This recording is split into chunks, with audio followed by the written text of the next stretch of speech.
La question du deuil, c'est-à-dire de l'épreuve extrêmement douloureuse pour des parents de perdre un enfant, qui a sidéré pendant toute une époque les témoins de ces situations.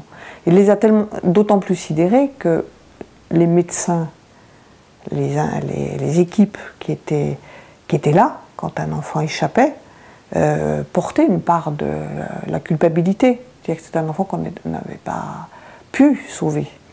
Et donc, ces équipes et ces médecins en particulier étaient envahis par un sentiment, d'abord un sentiment d'échec, donc c'est toujours difficile d'affronter ses propres échecs et d'aller voir des parents dans la douleur en se disant on n'a peut-être pas fait ce qu'il fallait, etc.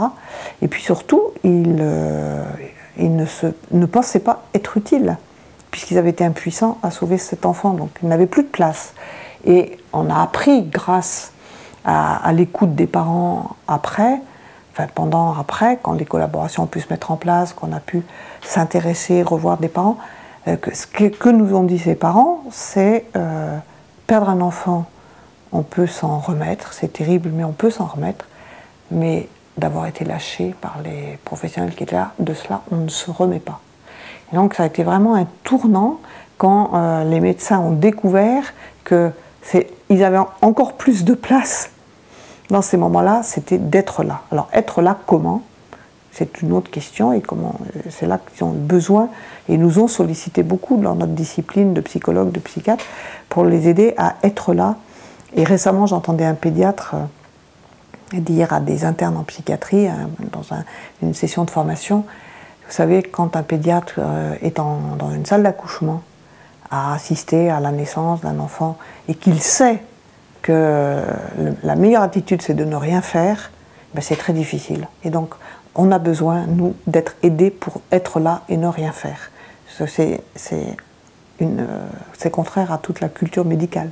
Être là et ne rien faire, et découvrir qu'en étant là, on amène une sécurité à la famille, donc à l'enfant, et qu'on n'a pas besoin de multiplier les actes. Donc ça rejoint toute la question de la médicalisation de la naissance, c'est comment les médecins peuvent apprendre à détechniciser, c'est-à-dire à en faire moins, mais à être là.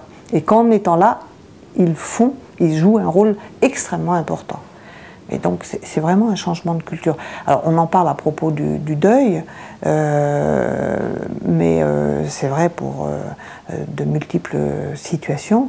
Mais le deuil a eu, ce qui a été intéressant, c'est que la situation s'est complètement retournée, et que à partir du moment où on a été là, les parents ont pu exprimer leurs sentiments, laisser émerger leurs sentiments, et que ces mêmes parents qui au début disaient on veut rien voir, on veut rien savoir, et ces corps qui partaient, ont pu, parce qu'ils étaient en sécurité, qu'ils étaient entourés, laisser venir d'autres sentiments, et qui étaient de dire au revoir à leur enfant, de lui donner une place sur le livret de famille, dans leur trajectoire humaine, et qu'on a appris, grâce à eux, que si cet enfant prenait sa place et qu'il n'était pas gommé, les plaies se cicatrisaient beaucoup plus vite, et qu'on évitait toutes ces conséquences qu'on a connues autrefois de ces fantômes qui envahissaient la vie des générations futures, parce que ces enfants n'avaient pas été enterrés matériellement, mais surtout psychiquement. Voilà, donc c'est vrai que c'est une situation qui nous a énormément enseigné, où les parents nous ont beaucoup enseigné, et à partir duquel on a commencé à pouvoir modifier les pratiques médicales, et nos pratiques à nous aussi psychologiques. Les parents sont devenus nos formateurs.